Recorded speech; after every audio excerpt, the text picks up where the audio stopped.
정치권의 허심탄회한 속내를 들어보는 시간, 각설하고 시즌2. 장성철 공론센터 소장, 서용주 더불어민주당 상근 부대변인 두 분과 함께합니다. 어서 오십시오. 네, 안녕하세요. 네, 반갑습니다. 두 분은 어떻게 명절 잘 보내셨는지요? 장 소장님. 계속 방송하고 어르신들 찾아뵙고 그렇게 했습니다. 아, 어르신들 찾아뵙고요. 네. 인사 드려야죠. 집안. 처갓집에 안 가요?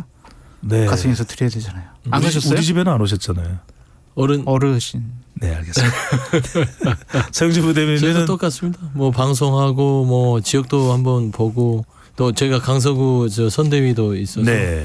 여러 가지 좀 돌아다녔습니다. 이따가도 여쭤볼 텐데 지난번에 방송하면서 이재명 대표가 주말 정도에는 강서구청장 이 보궐선거 현장에 갈 수도 있다, 그런 말씀하셨지 않습니까? 그렇죠. 네. 제 아주 개인적인 촉이죠. 일정이 어떻게 내일입니까, 모레입니까? 아이 뭐 주민들이 별로 안 좋아하는데 못 하러 가요. 아니에요. 엄청 좋아합니다. 기다리고 있더라고요. 주민들이 이재명 대표 언제 오냐고. 그런데 지금 이제 비호감도가 높잖아요. 호감도가 강서에서요. 그냥 자, 난리가 민주당 납니다. 이재명 대표가 제안한 민생 영수회담 이야기부터 간단히 해보겠습니다. 자, 추석 연휴 이후 대통령실이 민생 강조하고 있고 비상경제회의도 민생 체감형으로 이제 바꾸겠다, 이렇게 이야기를 하고 있는데, 장 소장님이 민생 영수회담 이재명 대표가 지난달 28일 맞아요. 제안을 냈나요? 네. SNS에. 자, 이거 안 받아들여지는 가장 큰 이유는 뭘까요? 국민의힘에서 이재명 당대표에 대해서 이런 표현을 썼어요. 범죄 피고인. 피고인하고 어떻게 대통령하고 만나냐. 당신 재판이나 잘 받아라. 이런 식의 공식적인 성명을 내놨더라고요. 그래서 인식이 그런 것 같아요. 국정을 운영할 야당 지도자, 파트너로서 우리는 이재명 당신을 인정하지 못하겠어. 당신은 어쨌든 확정적 중대 범죄자야. 그러니까 체포영장은 뭐 이게 뭐 불발이 됐지만 재판 잘 받으세요.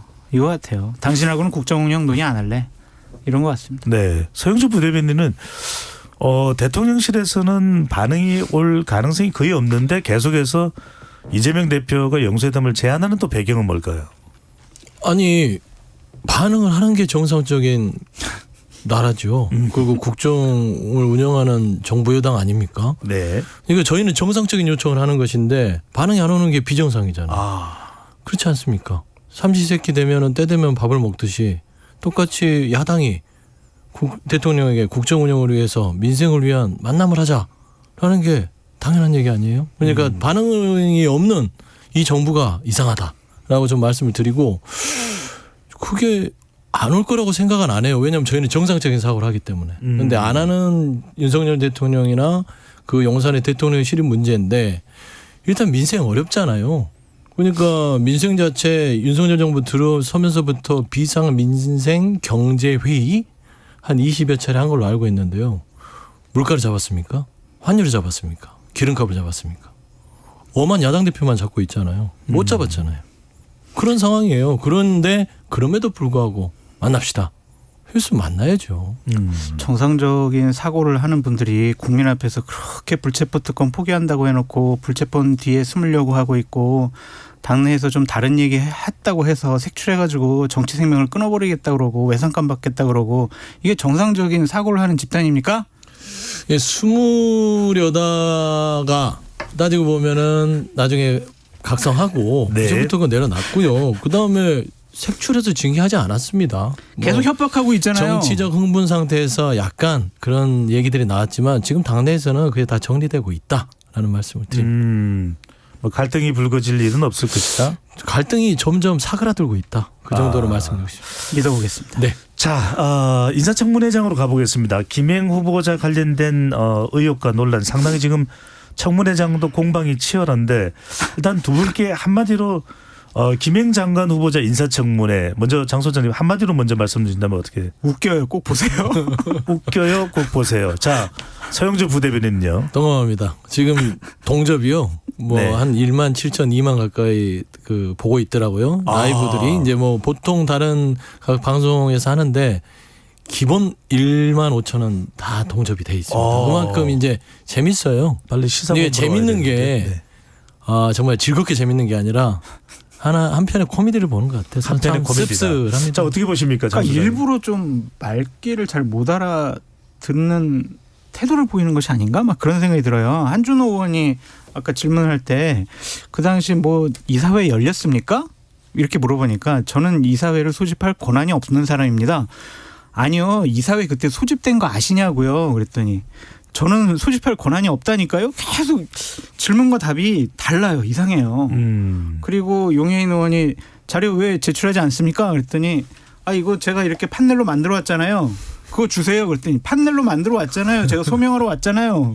계속 이러더라고요. 그래서 좀 재밌게 보고 왔어요. 저도. 네. 그러니까 희대의 그러니까 청문회의 새로운 역사를 쓰고 있는 것 같다. 그 뭐냐면 이렇게 청문회가 되면 이 청문회 관련된 청문회법 인사청문회법 고쳐야 될 것 같아요. 어떻게 해요?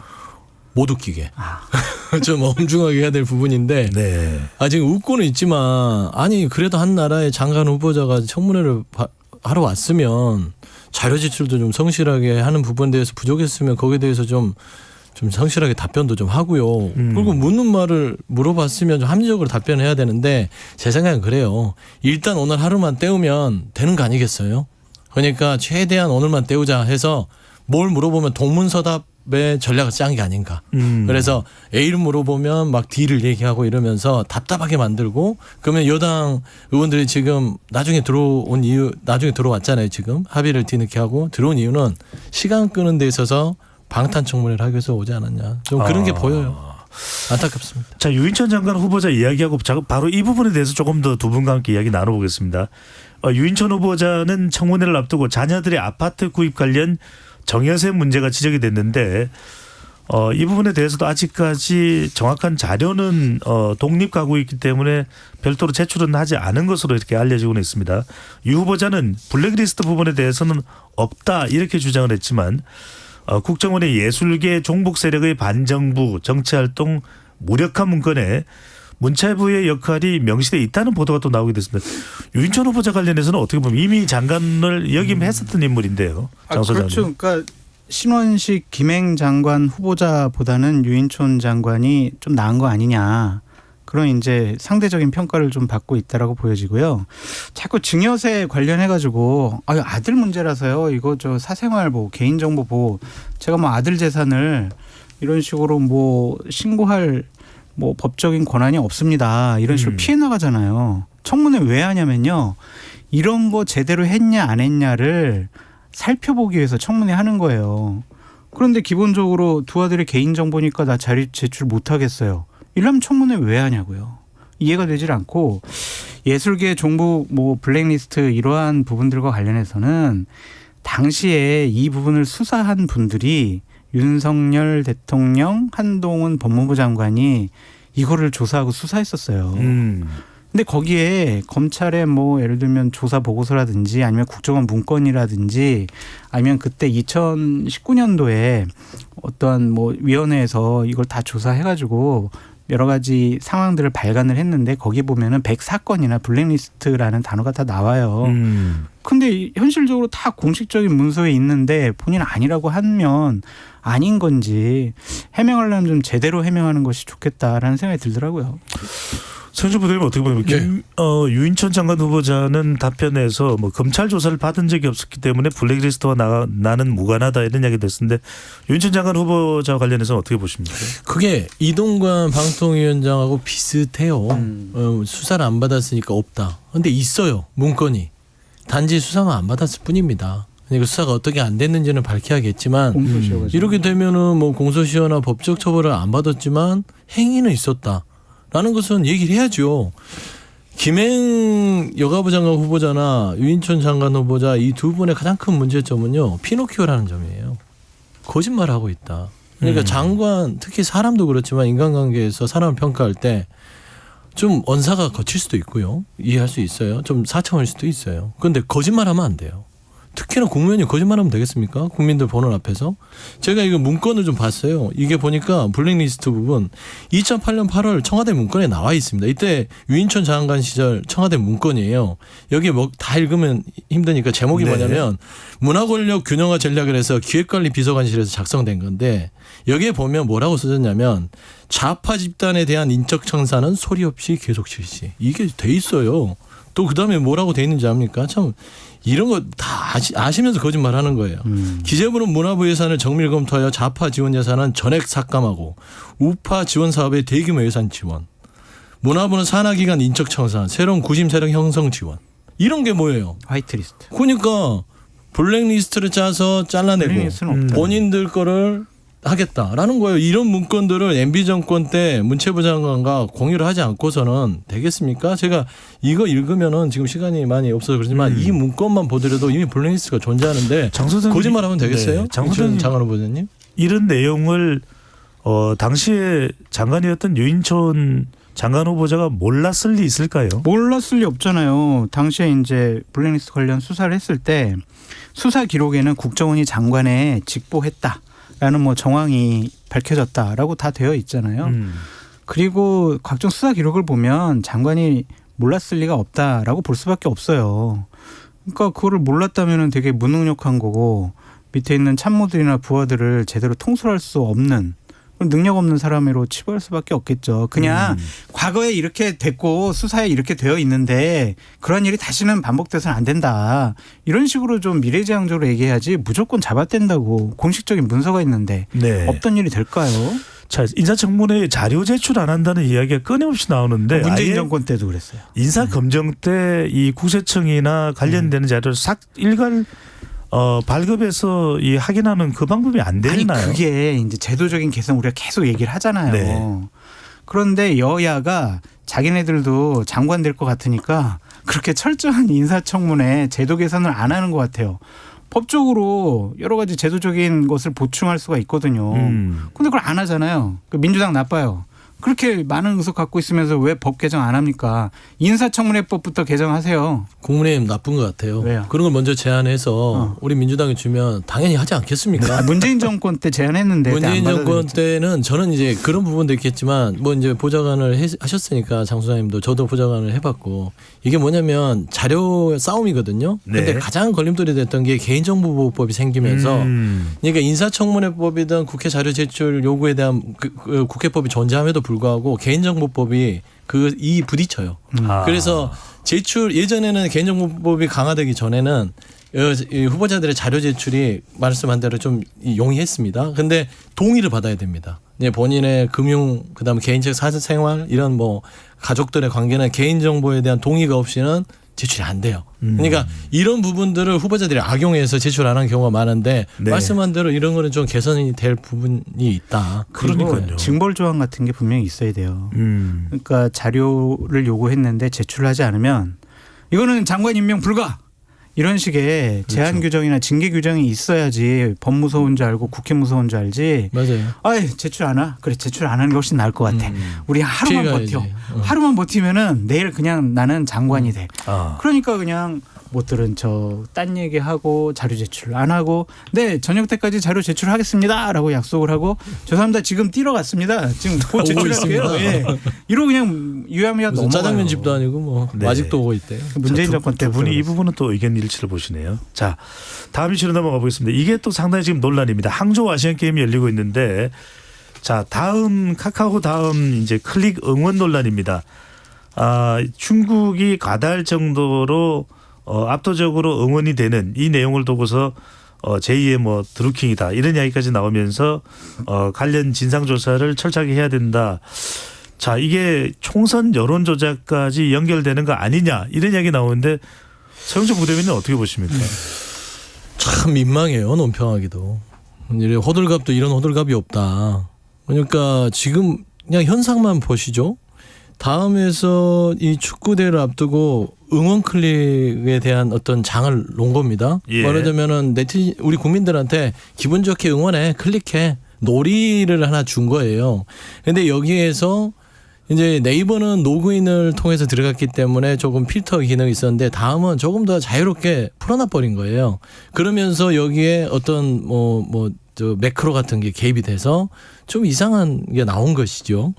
그거는 따지고 보면 다음이 좀 준비가 미흡한 걸 수도 있고 아니면 이 부분에 대해서 다음은 이거를 예측하지 못했기 때문에 피해자는 다음입니다. 그러니까 이 다음에 업무를 방해한 사람들을 경찰 수사를 했어요.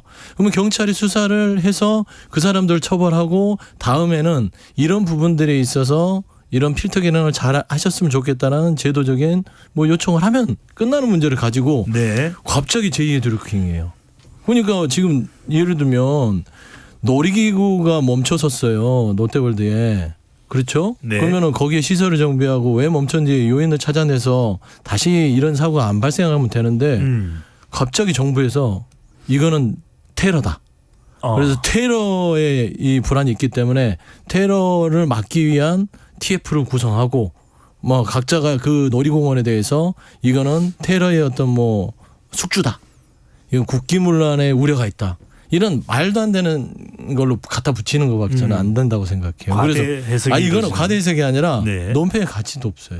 근데 지금 국민의힘에서는 차이나 게이트다. 댓글 국적 표기법을 추진한다고 하는데 이건 어디 더불어민주당에서 협력할 가능성이 있습니까? 아니 협력을 하면 우리 대한민국 국격이 떨어지는 거죠. 이게 이제 그 국적표기법은 국회 입법조사처에서도 의견을 나온 게 있습니다. 이거는 표현과 영업의 자유의 침해 영역이 있고 이 말하자면 국적에 대한 대상이 불분명하다라는 점에서는 그렇고요. 두 번째는 윤석열 대통령 지금 해외 순방 나가시면 가장 많이 쓰는 말이 뭡니까? 자유, 자유민주주의 이런 거 아닙니까? 근데 지금 이 우리 대한민국 IT 최강국에서 국적 표기제를 한다? 이거 당장 김기현 대표 뭐 심정은 알겠으나 이 프레임을 만들고 싶은 건 알겠으나 이거는 국격 실추기 때문에 세계적인 비웃음을 안 살려면 바로 철회하셔야죠. 장 소장님 어떻게 보십니까? 제가 듣기로는 그 댓글이나 이러한 의사표시하는데 국적을 표기하느라 중국밖에 없다라는 얘기를 들은 것 같아요. 그러니까 이러한 것들은 되게 이례적인 일이죠. 그래서 이렇게 좀 과한 제한을 가하는 것은 좀 문제가 있어 보이는 것 같기도 하고 또한 이렇게 단순한 응원 숫자라고는 하지만 이런 거를 좀 조작하는 것들은 분명히 잘못된 거잖아요. 제도적인 개선을 통해서 분명히 이 부분도 좀 바로잡아야 하는데 간단하잖아요. 이것도 로그인 해가지고 하면 다음에서 이러한 장난 못 치거든요. 그래서 좀 제도적인 개선 해야지 괜히 이런 거 무슨 정부가 TF까지 만들어가지고 응원 댓글까지도 정부가 다 일일이 좀 들여다보고 뭔가 잘못됐나 압수하고 수색하고 이것이 과연 옳은 일이냐라는 좀 생각이 드는데 다음에서 이런 조작하지 않았으면 좋겠습니다. 죄송합니다. 이건 뭡니까? 죄송합니다. 자, 그래서 나오는 이야기가 현 정부가 국민 제안 홈페이지에서 수신료 분리 징수를 비롯한 이제 중대 사안 여론 파악을 많이 하고 있는데 이 사이트의 경우에도 중복 투표와 여론 조작에 무방비한 맞아요. 상황 아니냐 좀 네. 이걸부터 먼저 들여다봐야 되는데 이런 이야기도 나옵니다. 맞아요. 그러니까 이러한 공격을 다시 뭐 부메랑처럼 당하지 않기 위해서 자신들이 하는 일에 대해서도 정당성과 여러 가지 공정성을 담보해야 될 것 같다라는 좀 생각이 들고요. 저는 결국에는 이러한 일 벌어지는 게 두 가지 이유가 있다고 봐요. 그러니까 하나는 강서구청장 선거와 관련해서 불리한 여론조사가 나오는 것은 이러한 어떤 여론 조작 때문이 아니냐 그런 이미지를 주고 싶어하는 것 같기도 하고 지금 뭐 이동관 방통위원장을 임명을 하면서 뭐 공영방송 손보겠다라고 많이 이제 얘기들 하는데 포털도 포함된다는 이야기가 나옵니다. 궁극적인 거는 포털의 편집권, 뉴스 편집권을 어떻게 좀 공적인 기관에서 규제할 수 있는 명분을 삼기 위한 하나의 마일리지로 이 사항들을 상당히 좀 공격하는 것이 아니냐라는 좀 생각이 들더라고요. 네. 그렇게 되면 공산당이 나는 일이에요. 포털을 어떤 편집권을 국가가 검열하고 손을 대기 시작하면 그건 말씀한 대로 중국이나 공산주의 세력에서 하는 일인데 윤석열 대통령 그런 세력 되게 싫어하시잖아요. 왜 본인 스스로가 자인하시려고 그러지? 대통령은 공산 전체주의를 싫어하죠. 무척 싫어하십니다. 무척 싫어하는데 본인이 스스로 그런 일을 벌이시고 계시는 게 참 앞뒤가 안 맞다. 그런 말씀 덧붙입니다. 알겠습니다. 자, 이번에는 강서구로 가봅니다. 가장 뜨거운 지역인데 내일 사전투표가 시작됩니다. 민주당 이재명 대표가 딱 3표가 부족하다라면서 이제 투표를 독려하고 있는데 왜 딱 3표입니까? 4표도 아니고 2표도 아니고. 투표장에 나오라는 소리죠. 그러니까 이제 딱 1표가 부족합니다 하면 뭔가 좀 식상하잖아요. 네. 싹 3표면 아마 가족들 같아요. 가족들 데리고 나와서 투표해달라. 그 3표가 모여서 강석으로 바꿀 수 있다. 보통 뭐 정치를 하는데 선거 캠페인으로 많이 쓰는 용어입니다. 뭐 딱 한 표가 부족하다 이건 많이 썼기 때문에 3표를 좀 가족 단위로 와서 사전 투표에 많이 참여해달라 그런 얘기신 같은데요. 네. 강서가 이제 보궐선거다 보니까 투표율이 낮을 수 있어요. 근데 이번 선거는 좀 강서 구민들뿐만 아니라 전체 국민들이 현 정부에 대한 어떤 분노, 그다음에 답답함을 표출할 수 있는 창구가 일찍 열렸거든요. 총선보다. 그래서 저는 투표장에 나와서 마구 찍어야 될 것 같습니다. 이 얘기가 왜 나왔냐면은 16대 총선에서 경기도 광주에서 선거를 했었어요. 민주당의 문학진, 한나라당의 박혁규 의원. 하남 아닙니까? 광주. 경기도 광주. 광주네. 네. 아는 척하지 마시고요. 그리고 여기서 문학진 후보가 딱 3표 차이로 졌어요. 그래서 이분 별명이 문세표거든요. 그 다음부터 정치권에서는 이게 하나의 규정화가 된 거예요. 우리가 3표가 부족합니다. 3표 부족하니까 나와서 투표해 주세요. 이런 식의 선거 캠페인이 이때부터 나오기 시작을 했어요. 기억납니다. 문세표 이야기도 나왔죠. 네. 그래가지고 이재명 당대표께서 그거를 좀 생각나서 얘기하신 것이 아닌가. 장 소장님, 그 강서구 판세는 어떻게 보십니까? 그리고 이재명 대표가 방문하는 게 선거 판세에는 어떤 영향을 줄까요? 두 번째부터 말씀드리면 이재명 당대표에 대한 비호감도가 높기 때문에 가서 직접 진두지휘하는 모습, 유권자 만나는 모습은 그렇게 썩 선거에 긍정적인 것 같지가 않아요. 지지층은 이미 결집될 대로 결집되어 있고 네. 많은 국민들은 윤석열 정권에 대해서 부정평가가 높고 분노가 많거든요. 많은 국민들이 야 윤석열 정권 싫은데 민주당 지지하려고 딱 보니까 이재명 당대표가 있어가지고 아닌 것 같아라고 고개를 다시 돌렸는데 거기 자리에 가서 또 이재명 당대표가 얼굴을 내보인다? 이것은 민주당에게 오히려 마이너스가 아니냐라는 좀 생각이 들고 안 나가셔도 제가 보니까 민주당이 선거에서 이길 것 같으니까 이렇게 단식 후유증도 있으신데 굳이 나가지 마시고요. 선거는 국민의힘이 상당히 불리하고 힘들 것 같습니다. 이건 제가 되게 완화해서 표현하는 건데 자칫 잘못하면 생각보다 더 큰 표 차이로 이번 선거에서 좀 지게 될 것 같다라는 좀 생각이 들더라고요. 네. 어디가 전에 판세 여쭤니까 자 장성철 소장님은 강서구 판세가 민주당에 좀 우세한 흐름이 있다 이렇게 일단 네. 예측을 해주셨는데 만약에 우리 뻔한 이야기는 이제 다른 방송으로 다 들으니까 만약에 진교훈 후보가 진다면 어떤 일이 벌어질까요? 근데 이게 만약이라 하더라도 네. 상상을 해본 적이 없어요. 왜냐하면 이제 이 정치라는 아니 그냥 상식선에서 네. 1+1은 2라는 부분들은 상식이잖아요. 이런 김태우 후보의 이런 출마, 기괴한 출마. 그다음에 뭐 지금 국민의힘 집권여당의 무능력함, 윤석열 대통령의 어떤 좀 폭압적인 답답함 이런 것들이 세 개가 다 요인들이 민주당에게 좋을 수밖에 없는데 진교훈 후보가 질 수 있을까라는 생각을 하는데요. 아유 교만해. 진다면 아유 오만해라. 오만하게 보지 마시고요. 근데 이게 아주 합리적인 판단인데 진다면 이거는 정치사에서 있을 수 없는 일이 벌어졌다라는 차원에서는 뭐 여러 정치학자들이 선거는 알수 없는 분석을 거니까요. 하겠죠. 근데 네. 선거는 알 수 없어서 저도 이런 얘기를 할 수 있어요. 선거는 끝까지 가봐야 됩니다. 절대 고개 쳐들면 집니다.